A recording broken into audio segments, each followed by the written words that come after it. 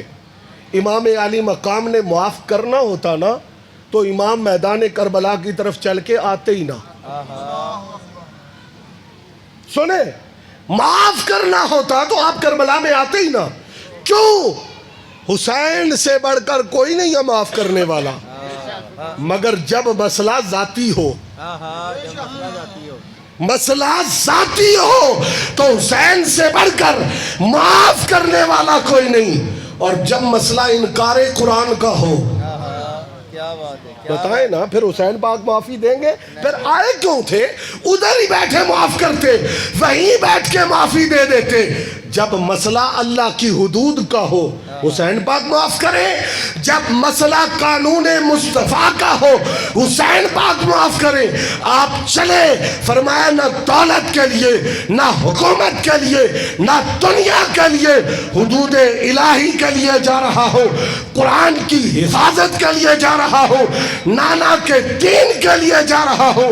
حسین معاف کرے تو اپنے ساتھی دشمن کو، جو دشمن خدا ہے، جو دشمن مصطفیٰ ہے، جو دشمن قرآن ہے، جو دشمن شریعت ہے، حسین پاک اسے معاف نہیں کریں گے.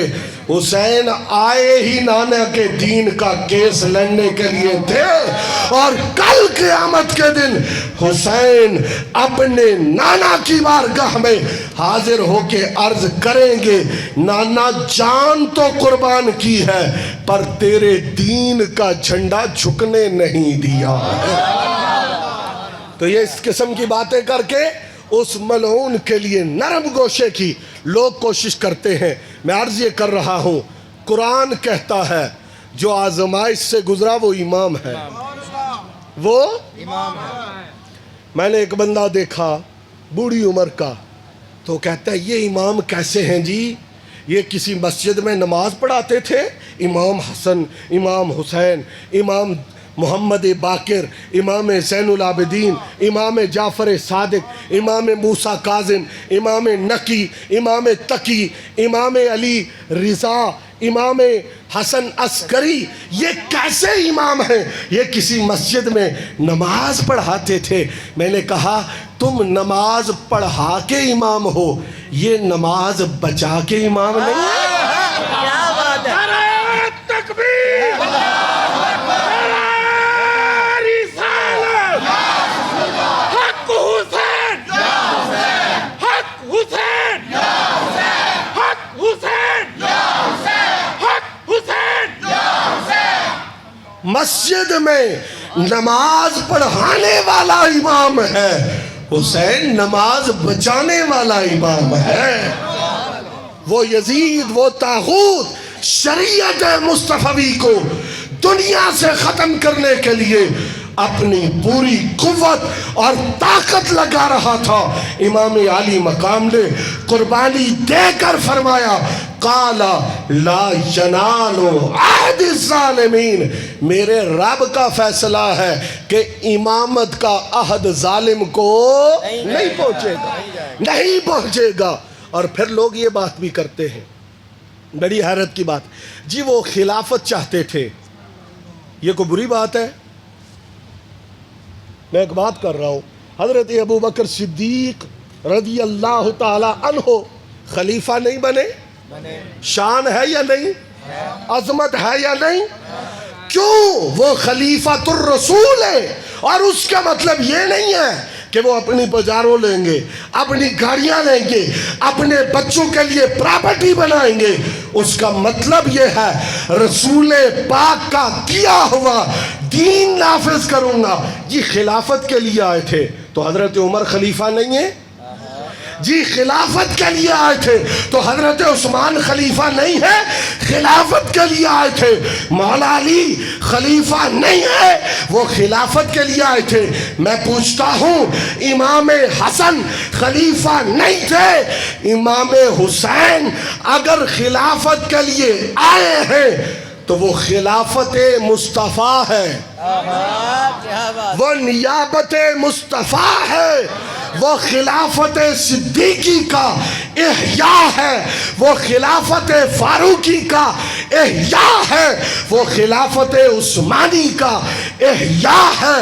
اگر خلفائے راشدین خلیفہ بنتے ہیں، مصطفیٰ کے دین کی خدمت مقصد ہے. حسین آئے ہیں تو صدیقی مشن کو ساتھ لے کے آئے ہیں. چشتی صاحب ایک بات عرض کروں، بعض لوگ کہتے ہیں مشورے دیے گئے، آپ نہ جائیں کربلا، رک جائیں. اور جو مشورے دینے والے تھے صاف ظاہر ان میں اپنے بھی تھے، مخلص بھی تھے، صحابہ اکرام کے میں سے بعض افراد تھے. مشورے دیے گئے کیا جی؟ حسین پاک کو. اب اگلی بات بڑی خطرناک ہے جی، سن لیتے مان لیتے. میں نے کہا مشورے حضرت صدیق اکبر کو بھی دیے گئے. بولیں دیے گئے یا نہیں دیے گئے؟ اب جو آج مشورے دینے والے تھے وہ حضرت عمر سے بڑے تو نہیں تھے. آپ نے کہا جو زکوٰۃ کا انکار کرے گا تلوار سے اس کا فیصلہ کروں گا. حضرت عمر نے ہاتھ باندھے کہا اتنی سختی نہ فرمائے، مہربانی کریں، ابھی حضور کا وصال ہوا ہے. فرمایا عمر تم کیوں نرم ہو گئے ہو؟ پہلے تو تمہاری طبیعت میں سختی تھی. صدیق اکبر نے مشورہ نہیں مانا، کہا آپ ختم نبوت کے تحفظ کے لیے جو لشکر بھیج رہے ہیں اس کو ذرا مؤخر کر دیں. مشورہ نہیں مانا. آپ سے کہا گیا مرتدین کے ساتھ تھوڑی نرمی برتی جائے. مشورہ نہیں مانا گیا.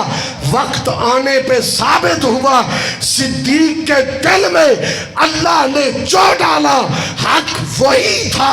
اگر کل حق وہی تھا تو کربلا میں جاتے ہوئے مشورے دینے والے اپنی جگہ ہیں، پر حق وہی تھا جو رب نے حسین کے سینے میں داخل کیا. مشورے وہاں بھی دیے گئے، دور فاروقی میں بھی دیے گئے، دور عثمانی میں بھی دیے گئے، دور مرتضوی میں بھی دیے گئے، پر ہر مشورے کو مانا نہیں گیا. اس کا مطلب یہ ہے جس کا منصب ہوتا ہے اللہ اس کو شرح صدر عطا فرماتا ہے، اس کا سینہ کھلتا ہے، وہ جانتا ہے کہ میری منزل کیا ہے، میں نے جانا کدھر ہے. لوگوں یاد رکھو سید الشہداء امام علی مقام اس وقت. اب یہ سنیں ضابطہ یہ ہے وَإِذِ ابْتَلَىٰ إِبْرَاهِيمَ رَبُّهُ بِكَلِمَاتٍ فَأَتَمَّهُنَّ قَالَ إِنِّي جَاعِلُكَ لِلنَّاسِ إِمَامًا. میں نے آپ کو حسین کی امامت کا ثبوت اللہ کے قرآن سے دیا، لیکن اتنی بات کروں گا جس کی آزمائش جتنی بڑی ہے اس کی امامت اتنی بڑی ہے، جس کا امتحان جتنا بڑا ہے اس کی امامت، اس کا منصب اتنا بلند ہے.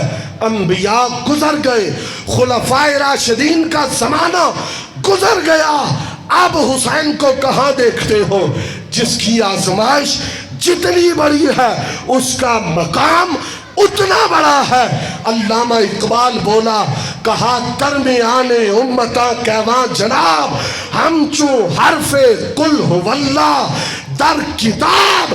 فرمایا لوگوں اگر حسین کی امامت سمجھنی ہے تو جس طرح پورے قرآن میں سب سے افضل سورت سورہ اخلاص ہے، کربلا کی طرف جب قدم اٹھے ہیں تو اس وقت سے لے کر صبح قیامت تک سب سے بڑے امام کا نام حسین ابن علی ہے.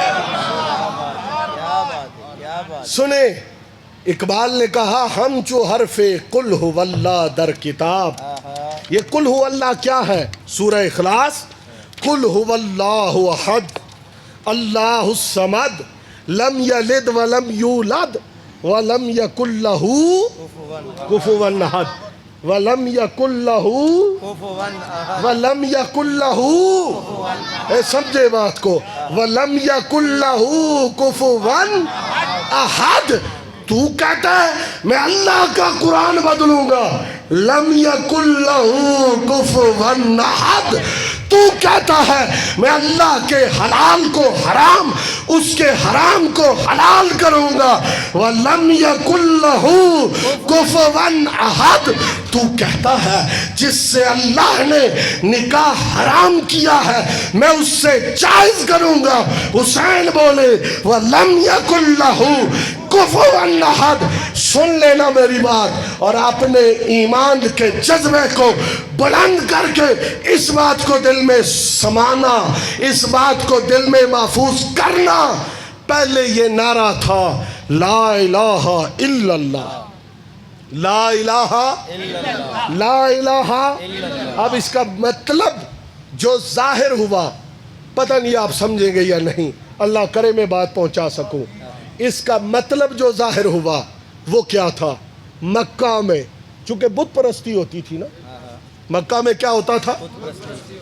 بت، لات، منات، ہبل یہ بنا کے رکھے ہوئے تھے نا، اور لوگ ان کے سامنے سجدہ کرتے تھے، لوگ ان کے سامنے۔ اب لا الہ الا اللہ میں ہے سارا کچھ، اور بہت سارا کچھ ایسا ہے جو اب تک بھی ہم جیسوں پہ واضح نہیں ہوا ہے، بہت کچھ۔ لیکن سننا اس نقطے کو، لطیف بات کو، مکہ میں تھی بت پرستی، لوگ بتوں کو سامنے رکھ کے پوچھتے تھے۔ اللہ کریم کی طرف سے اعلان ہوا محبوب کہیے لا الہ الا اللہ۔ کیا معنی؟ لا معبود الا اللہ، لا معبود الا اللہ، اللہ کے سوا کوئی عبادت کے لائق نہیں، لا مسجود الا اللہ، اللہ کے سوا کوئی سجدہ کے لائق نہیں، لا مقصود الا اللہ، اللہ کے سوا کسی اور کا قصد نہ کیا جائے، بذات اسی کا قصد ہے۔ یہ سارے نعرے عام تھے، لیکن ایک نعرہ تھا پر ابھی ظاہر نہیں ہوا تھا۔ لا الہ الا اللہ کا ایک معنی یہ تھا لا حاکم الا اللہ۔ قرآن کہتا ہے نا ان الحکم الا للہ لا حاکم الا اللہ۔ اب سنیں مکہ میں بت پرستی کیا تھی؟ بتوں کو سامنے کھڑا کر کے سجدے کرنا۔ جب حسین کربلا کی طرف گئے ہیں نا، رب کا قرآن کہتا ہے افرأیت من اتخذ الہہ ہواہ۔ مشرک صرف وہ نہیں ہوتا جو بت بنا کے اس کے سامنے سجدہ کرے، جو اپنی خواہش نفس کو خدا بنا لے وہ بھی مشرک ہوتا ہے۔ جو ظاہر مشرک تھے ان سے جہاد نانا نے کیا ہے، اور جو اللہ کی حکومت کے سامنے اپنی حکومت کو لا رہا تھا، حسین نے نعرہ لگایا لا الہ الا اللہ لا حاکم الا اللہ۔ فرمایا یہ زمین بھی رب کی ہے، حکم بھی رب کا چلے گا۔ اب وہ بات جو اب تک پردے میں تھی، کربلا کے میدان میں مصطفیٰ کے حسین نے اسے ظاہر فرمایا۔ حضرات سنیے، توجہ سے اس بات کو سنیے، امام عالی مقام کی امامت ہم جو حرف قل هو اللہ در کتاب، فرمایا جس طرح سورہ اخلاص کامل توحید بیان کر رہی ہے، اس طرح کامل توحید کا پرچم لے کے جو ہستی میدان کربلا کو سجانے والی ہے، وہ سورہ اخلاص کی تفسیر بن کے میدان میں آئے۔ اور توجہ، میں نے ابتدا جہاں سے کی تھی اپنی بات کو اختتام کی طرف لے کے جاؤں گا۔ سرکار نے فرمایا دو چیزیں چھوڑ کے جا رہا ہوں۔ کتنی چیزیں؟ کتنی چیزیں؟ اور میں نے اس کی وضاحت میں کہا قرآن سیکھنا ہے تو اہل بیت سے، اہل بیت کو سمجھنا ہے تو اہل بیت کو سمجھنا ہے تو، اس لیے اقبال نے کہا رمز قرآن از حسین آموختیم. اس نے کہا سرکار نے فرمایا تھا کہ قرآن کو میری اہل بیت سے سمجھنا. حسین کربلا میں کیوں آئے ہیں؟ رب کا قرآن سمجھانے کے لیے آئے ہیں، قرآن کی تفسیر بن کے آئے ہیں. اور وہ کیا تھا؟ فرمایا وَإِذِ ابْتَلَىٰ إِبْرَاهِيمَ رَبُّهُ بِكَلِمَاتٍ فَأَتَمَّهُنَّ قَالَ إِنِّي جَاعِلُكَ لِلنَّاسِ إِمَامًا. اب توجہ فرمانا اس بات پر، غور سے اس بات کو سمجھیے گا.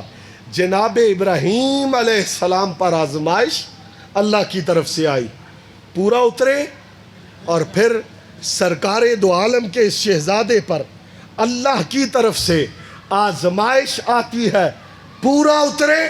عجیب بات بتانے لگا ہوں، یہ عجیب مناسبت ہے کہ وہاں بھی ایک خواب تھا، یہاں بھی ایک خواب ہے. وہ خواب جناب ابراہیم نے دیکھا، اور نبی کا خواب وحی خدا ہوتا ہے. یہ خواب امام حسین علیہ السلام نے دیکھا، اور خواب میں کس کو دیکھا؟ سرکار کو دیکھا. خواب میں کس کو دیکھا؟ اب توجہ کرنا، سرکار کو دیکھا اس کا مطلب سرکار کو ہی دیکھا. حضور کو دیکھا اس کا مطلب حضور کو ہی دیکھا ہے. اب پھر جب سرکار کو ہی دیکھا ہے، وَمَا يَنْتِقُ عَنِ الْهَوَىٰ إِنْ هُوَ إِلَّا وَحْيٌ يُوحَىٰ. جو حکم سرکار نے دیا وہ بھی آپ کی اپنی طرف سے نہیں ہے، وہ حکم خدا ہے جو بذریعہ مصطفیٰ جناب حسین کو پہنچتا ہے.